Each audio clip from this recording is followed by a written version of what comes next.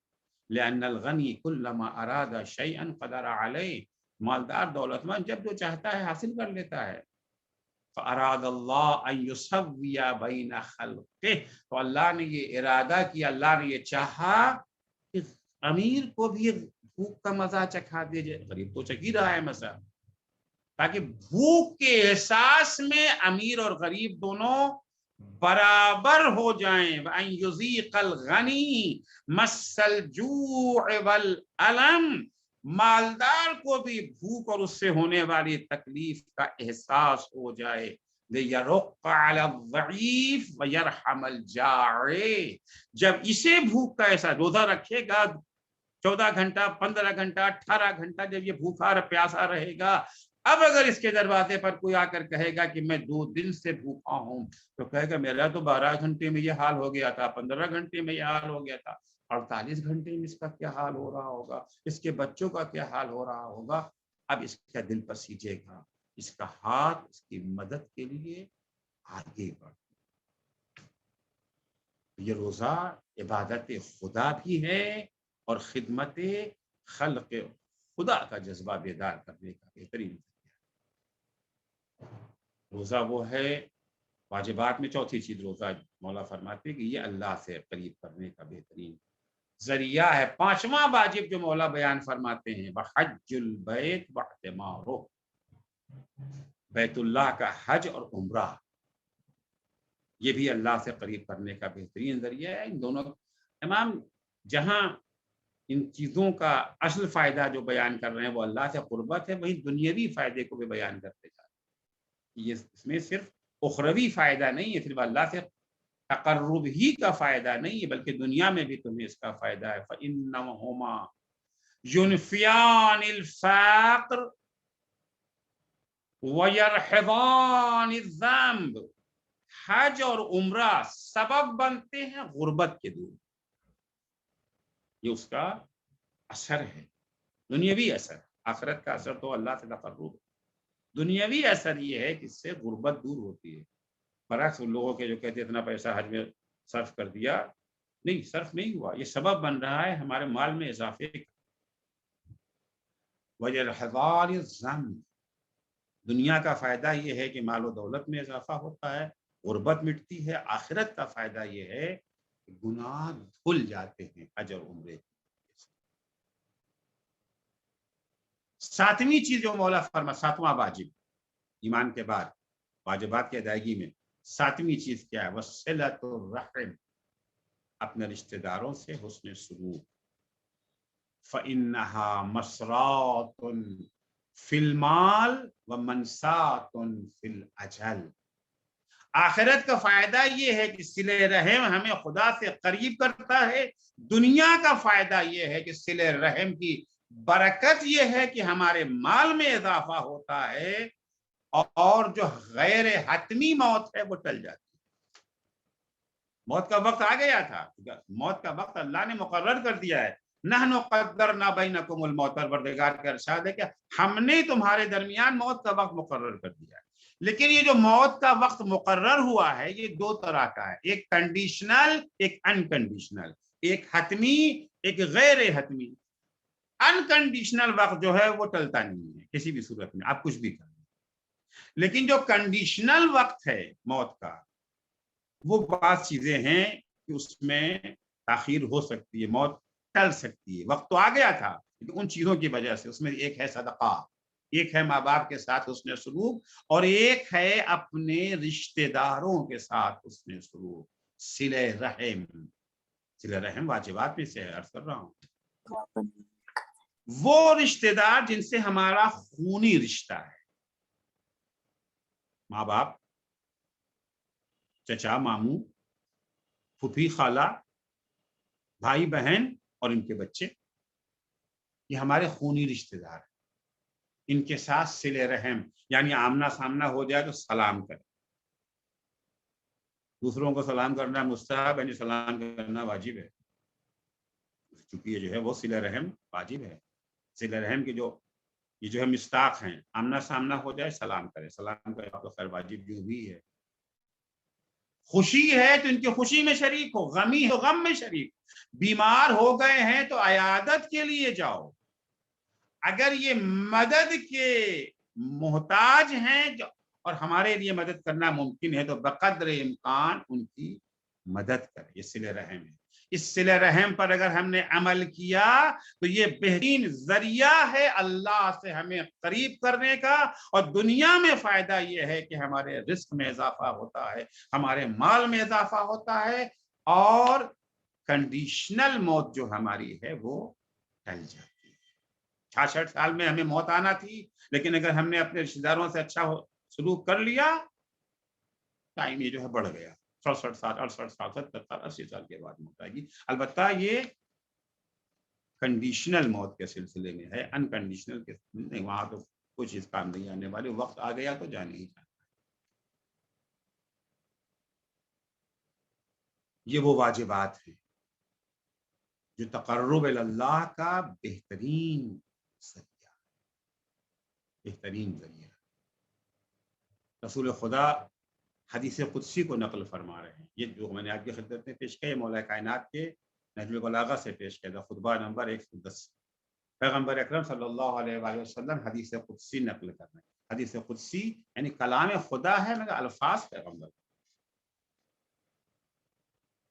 حضور فرماتے کہ اللہ جل شانہ کا ارشاد ہے کہ ما تقرب الی عبدی بشیء احب الی مما افترضت علیہ. بہت سی چیزیں ہیں جو بندے کو اللہ سے قریب کرتی ہیں، لیکن اللہ کو جو چیز سب سے زیادہ محبوب ہے ان چیزوں میں وہ ہے فرائض اور واجبات پر عمل. جن چیزوں کو اللہ نے واجب قرار دیا ہے اس پر عمل، یہ اللہ کو ان تمام چیزوں میں جو اللہ سے قریب کرتی ہیں سب سے زیادہ محبوب. مولا کائنات امیر المومنین حضرت علی ابن ابی طالب علیہ السلام فرماتے ہیں کہ دیکھیے کچھ واجبات ہے، کچھ مستحبات. بڑا اہم نقطہ ہے جو مولا نے یہاں بیان فرمایا. کبھی کبھی ہوتا یہ ہے کہ مستحبات کو بجا لانے کی وجہ سے واجبات سے غافل ہوتا ہے. وقت نہیں ہے کہ میں تشریح کروں کون سے مستحبات ہیں، نہیں، آپ بھی جانتے ہیں. بہت سارے مستحبات ایسے ہیں کہ مستحبات کو بجا لانے کی وجہ سے ہم واجبات سے غافل ہو، اور اس کو کہتے نہیں وہ چونکہ وہ میرا مصروف ہے اس لیے. مولا فرماتے ہیں کہ اگر مستحبات واجبات کے چھوٹ جانے کا سبب بن رہے ہیں تو مستحبات کو بجا مت لاؤ. ایسے مستحبات تمہیں خدا سے قریب نہیں کر سکتے ہیں. مستحبات اثر یہ ہے کہ وہ ہمیں خدا سے قریب کرتے ہیں، لیکن وہ مستحبات جو تمہیں واجبات سے غافل بنا دیں وہ مستحبات تمہیں خدا سے قریب نہیں کر سکتے. مولا فرماتے ہیں لا قربتا بالنوافل اذا اضرت بالفرائض.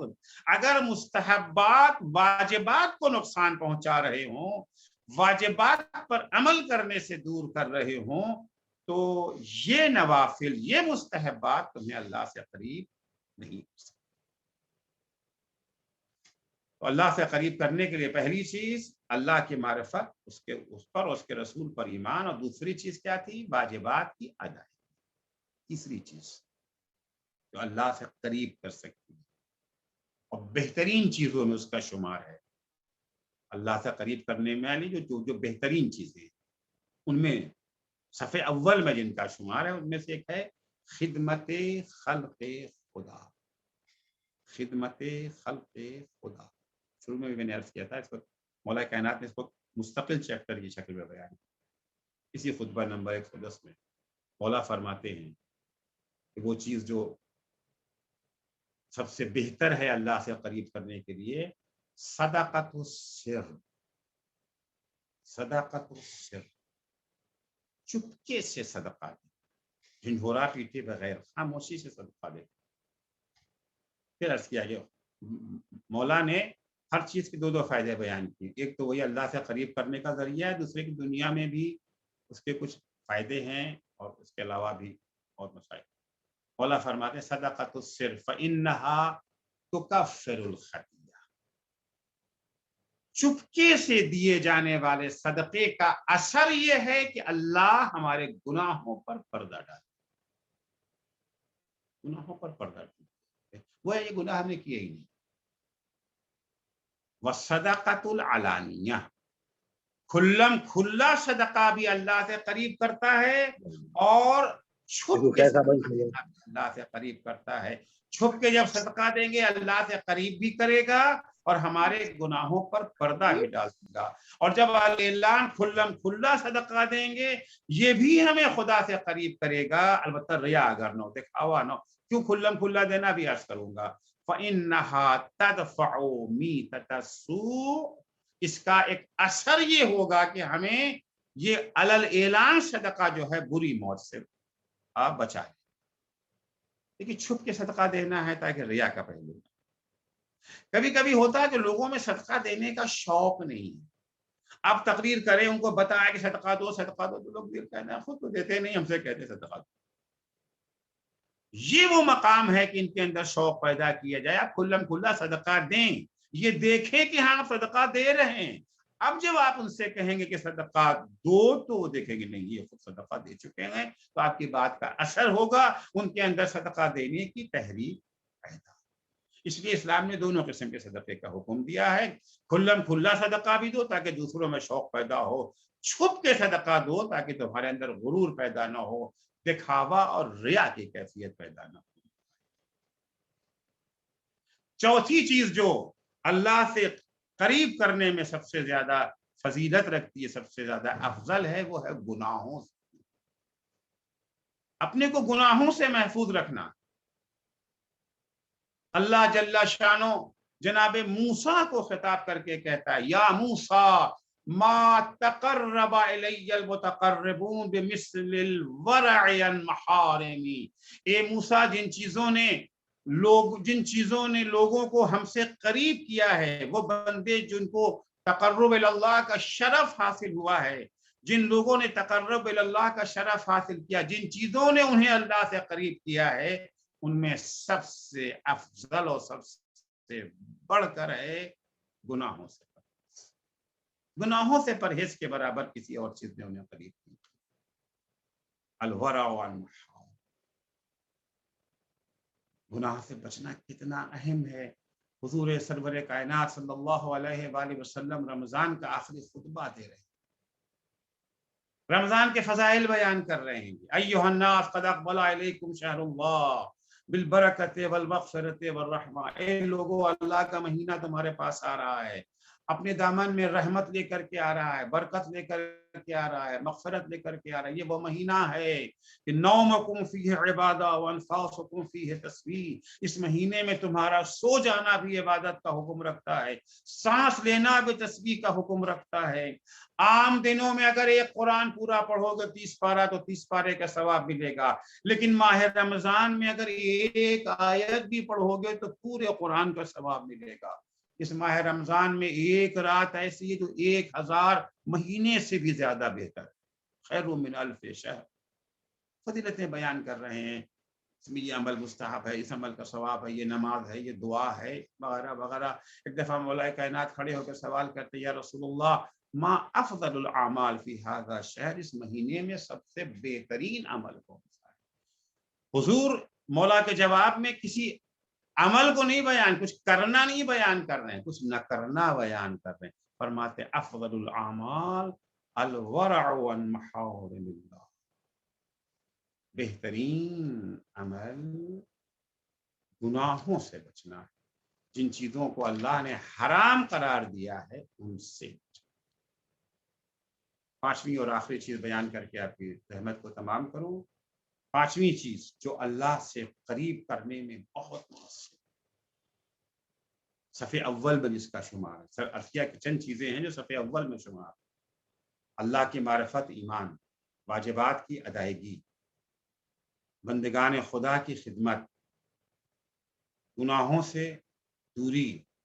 پانچویں چیز جو ہے وہ اہل بیت علیہ السلام سے محبت اور ان کے دشمنوں سے بیزاری۔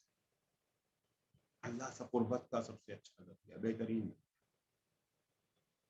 سرور کائنات حضرت محمد مصطفیٰ صلی اللہ علیہ وآلہ وسلم فرماتے حبی وحب علی سید ما تقرب به المتقربون من طاعت ربی، اپنے پروردگار کی اطاعت کر کے جن لوگوں نے اللہ کا تقرب حاصل کیا، جن جن چیزوں کے ذریعے سے، جن اطاعات کے ذریعے سے، جن طاعات کے ذریعے سے، ان تمام طاعتوں کی سردار ہے میری محبت اور علی ابن ابی طالب، سب کی سردار، حبی میری محبت، وحب علی اور علی کی محبت، سید ما تقرب به المتقربون، ان چیزوں نے اللہ سے قریب کیا ہے بندوں کو، ان تمام چیزوں کی سردار میری محبت اور علی۔ جناب ابن عباس مشہور صحابی رسول، جب ان کا وقت آخر آیا، دم نکل رہا ہے، آخری وقت کے ان کے جملے ہیں، پروردگار کو خطاب کر کے کہتے اللہم انی اتقرب الیک، اے اللہ میں تجھ سے تیری قربت مانگ رہا ہوں، ذریعہ کیا ہے؟ بولایت علی ابن ابی طالب، علی ابن ابی طالب کی ولایت کے ذریعے تجھ سے تیرا تقرب چاہیے۔ اللہ سے تقرب کا ذریعہ محبت اہل بیت علیہ السلام، ان کے دشمنوں سے بھی۔ زیارت عاشوراء ماشاءاللہ آپ سب لوگ پڑھتے ہی ہیں، وہاں کیا ہے؟ اتقرب الی اللہ ثم الیک، اے اہل بیت اطہار ہم اللہ کی قربت چاہتے، اللہ کے بعد پھر آپ کا تقرب چاہتے، ذریعہ کیا ہے؟ بموالاتکم، آپ کی محبت کے ذریعے، وموالات ولیکم، اور آپ کے چاہنے والوں کی محبت کے ذریعے، والبراءۃ من اعدائکم، اور آپ کے دشمنوں سے بیزاری۔ تقرب کا ذریعہ کیا ہے؟ اہل بیت سے محبت اور دشمنان اہل بیت سے بیزاری۔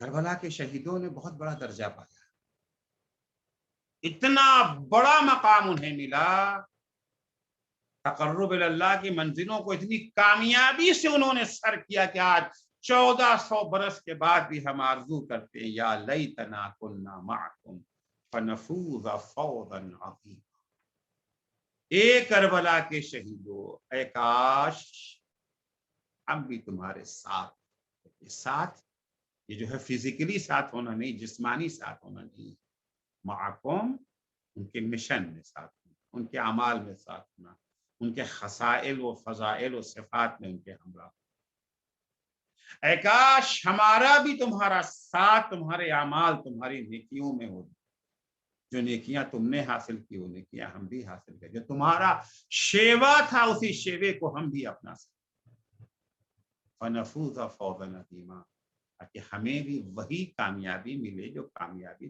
تمہیں ملے۔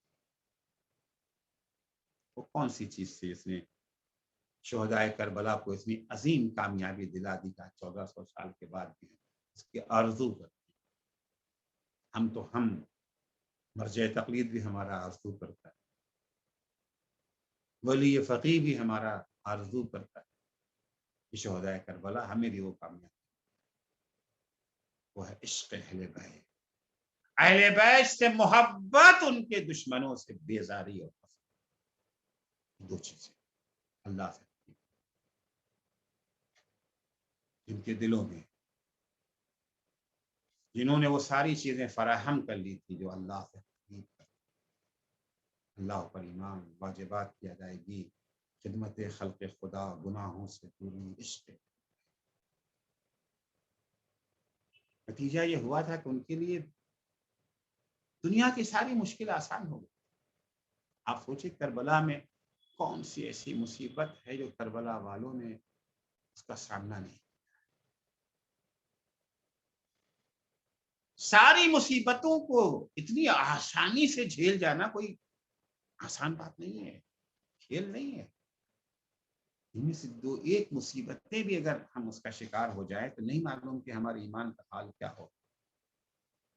کتنا ہم اسلام کے وفادار باقی رہیں گے اور کہاں پہ اسلام کا دامن چھوڑنے کو تیار۔ اللہ اکبر، کربلا کا بوڑھا، جوان، بچے، مرد، عورت، کسی ایک کی زبان سے شکوہ بھی نہیں سنا، نہ بڑوں کی زبان سے نہ چھوٹوں۔ کیسی ہی مصیبت کا ان کو سامنا کرنا پڑا۔ 4 سال کی عمر کیا ہوتی ہے؟ 4 سال کی بچی اور اتنے سارے مصائب، بابا کی شہادت سے پہلے کے مصائب اپنی جگہ پر ہیں، بابا کی شہادت کے بعد کے مصائب۔ عزیزو، سکینہ سے حسین کو بڑی محبت، اپنے سینے پہ سلاتے تھے سکینہ۔ نہ حسین کو سکینہ کے بغیر چین آتا تھا، نہ سکینہ کو حسین کے بغیر چین۔ اور یہی وجہ تھی کہ شہادت حسین کے بعد ظالموں نے سکینہ کو اپنے ظلم و ستم کا نشانہ زیادہ۔ 11 محرم کو جب اسیروں کو قافلہ کربلا سے کوفے کی جانب روانہ ہو رہا تھا، بیویاں اونٹ پر بیٹھ چکی ہیں، قافلہ چلنے ہی والا ہے۔ ایک دفعہ شمر آتی کہ تم میں سے سکینہ کون؟ میں نے سنا ہے کہ سکینہ سے حسین بہت محبت کرتے۔ ہاں سچ ہے، سکینہ سے حسین محبت کرتے۔ کون ہے اس میں سے سکینہ؟ عزیزو، اگر بات کا جملہ بیان نہ کروں تو شاید کوئی تصور کرے۔ چونکہ سکینہ سے حسین بہت محبت کرتے تھے، بچی باپ کے سائے سے محروم ہو چکی ہے، شمر سکینہ کو کچھ سہولت دینا چاہتا۔ کسی نے کہا وہ جو پھوپھی کی گود میں بیٹھی ہے وہی سکینہ۔ ایک دفعہ شمر ملعون آگے بڑھا، سکینہ کی ننھی سی کلائی کو پکڑ کر کے زینب کی آغوش سے کھینچ لیا۔ اور بچے تو اپنی ماں پھوپھیوں کی آغوش میں بیٹھیں گے، مگر سکینہ کو اکیلے اونٹ پر بیٹھنا۔ 4 سالہ بچی، نہ محمل ہے نہ کجاوا ہے، بچی کیسے اونٹ پر بیٹھ سکتی؟ بچی تڑپنے لگی۔ ایک دفعہ شمر رسی لے کر کے آتا ہے، سکینہ کو سینے کے بل اونٹ کی ننگی پیٹھ پر لٹار کر کے رسی سے باندھ دیتا ہے، اونٹ کو دوڑا دیا۔ عزیزو، جب اونٹ دوڑتا تھا، اونٹ کی پیٹھ کی ہڈی جب سکینہ کے سینے سے ٹکراتی تھی، بچی چلاتی تھی، بھیا سید سجاد۔ سکینہ کا سارا سینہ زخموں سے چھلنی ہو گیا، خون کا فوارہ جاری۔ اجرکم اللہ۔ یہ ساری مصیبتیں ایک طرف، شمر کے تماچے، شمر کے تازیانے، یہ ساری مصیبتیں ایک طرف ہے، لیکن سکینہ کی سب سے بڑی مصیبت معلوم ہے کیا تھی؟ سب سے بڑی مصیبت سکینہ کی بابا سے جدائی۔ سب سے بڑی مصیبت سکینہ کی بابا سے جدائی ہے۔ عزیزو، جس نیزے پر حسین کا سر نصب تھا، وہ نیزہ جس شخص کے ہاتھ میں تھا، اس کی روایت ہے، وہ نقل کرتا ہے کہ ہمارا طریقہ یہ تھا کہ کسی منزل پر ہم ٹھہرتے تھے تو پہلے حسین کا سر نیزے سے اتار کے ایک صندوق میں رکھ کے تالا بند کر دیتے۔ لیکن پہلے ہوتا تھا کہ ہر منزل پر ہم لوگ قیام کرتے تھے، توقف کرتے، لیکن راستے میں چونکہ حملے ہونے لگے تھے، لہذا اب 2 3 منزلیں ایک دفعہ طے کرنے کے بعد تب ٹھہرتے تھے۔ ایک منزل پر جب قافلہ روکا گیا ہے، میں اتنا تھکا ہوا تھا کہ میں نے نیزے سے سر حسین کو اتارا نہیں، دیوار سے ٹیک لگا کے نیزے کو کھڑا کر دیا اور میں سو گیا۔ کہتا ہے کہ آدھی رات میں جب میری آنکھ کھلی، میں نے کیا دیکھا کہ اسیروں کی طرف سے، اسیروں کے درمیان سے ایک چھوٹی سی بچی چپکے سے اٹھتی ہے، آہستہ آہستہ اس نیزے کی طرف قدم بڑھاتی ہے جس پر حسین کا سر نصب ہے۔ کچھ دور جاتی ہے پھر صحن کے پیچھے ہٹ جاتی ہے۔ میں جاگ چکا تھا، میری آنکھ کھل چکی تھی، میں نے آنکھیں بند کر لی، کنکھیوں سے دیکھنے لگا کہ دیکھیں یہ بچی کرتی کیا ہے، یہ آگے کیوں جا رہی ہے، پیچھے کیوں ہٹ رہی ہے۔ میں نے دیکھا کہ ایک دفعہ بچی ہمت کر کے آگے بڑھی، نیزے کے قریب آئی، نیزے سے حسین کے سر کو اتارا، اپنی آغوش میں رکھنے کے بعد اپنا رخسار حسین کے رخسار پر رکھ کے کہتی ہے یا بتا من الذی اخضبا بدمک، اے میرے بابا کس نے آپ کے خون سے آپ کی داڑھی رنگین کر دی، یا بتا من الذی ایتمنی علی صغر سنی، اے بابا بچپن میں مجھے کس نے یتیم کر دیا، اے بابا آپ کے بعد شبر نے تماچے مارے، اے بابا پھوپھی اماں کے سر سے چادر چھین لی گئی، الا لعنت اللہ علی قوم الظالمین وسیعلم الذین ظلموا ای منقلب ینقلبون۔ بار الہ تجھے واسطہ ہے محمد و آل محمد علیہ السلام کا، ہماری اس مختصر سی عبادت کو قبول فرما۔ معبود صدقے میں اہل بیت اطہار علیہ السلام کے ہمیں اپنی معرفت اور اپنے اوپر قلبی ایمان عطا فرما، واجبات کی ادائیگی، خدمت خلق خدا، گناہوں سے دوری، محبت اہل بیت اور دشمنان اہل بیت سے بیزاری کی توفیق عنایت فرما۔ بار الہ ہمیں اپنا تقرب عنایت فرما۔ معبود صدقے میں اہل بیت اطہار علیہ السلام کے شیعیان حیدر کرار، محبان اہل بیت اطہار، زائران سید الشہداء، عزاداران مظلوم کربلا، جہاں کہیں بھی ہوں ان کی جان مال عزت آبرو کی حفاظت فرما۔ معبود صدقے میں اہل بیت اطہار علیہ السلام کے مراجع کرام اور رہبر معظم انقلاب اسلامی کی حفاظت فرما۔ امام زمانہ کے ظہور میں تعجیل فرما، جب حضرت کا ظہور ہو تو ہمارے اعمال ایسے ہوں کہ ہم ان کے اصحاب و انصار میں شمار ہو سکیں۔ اللہم عجل فی فرج مولانا صاحب الزمان وجعلنا من عوانہ وانصارہ۔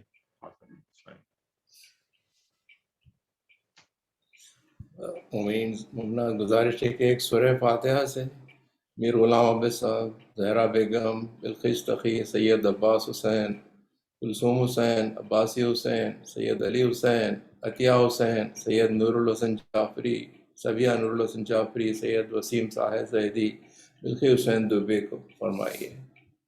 بسم اللہ الرحمن الرحیم الرحمن الرحیم مالک یوم الدین اهدنا الصراط المستقیم صراط الذین غیر المغضوب علیہم ولا الضالین۔ بسم اللہ الرحمن الرحیم قل هو احد اللہ الصمد بسم اللہ الرحمن الرحیم قل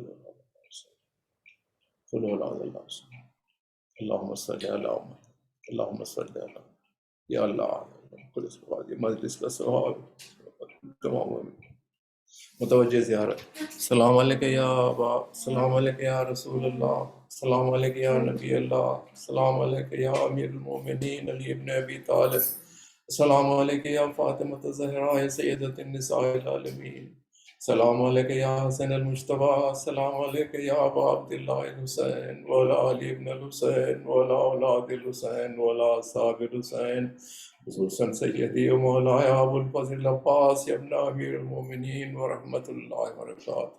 السلام علیکم یا غریب الغرباء، السلام علیکم یا معین الضعفاء والفقراء، السلام علیکم یا سلطان ابو الحسن علی ابن موسیٰ ورضا ورحمۃ اللہ، السلام علیکم یا صاحب العصر والزمان، السلام علیکم یا شریک القرآن، السلام علیکم امام الانس والجن، اجر اللہ تعالی فرجت وسہل اللہ تعالی مخرجت ظہورا ورحمۃ اللہ وبرکاتہ۔ اللہم صلی علی محمد وعلی محمد، اللہم صلی علی محمد، میں آپ کا مشکور ہوں، بہت شکریہ آپ کا۔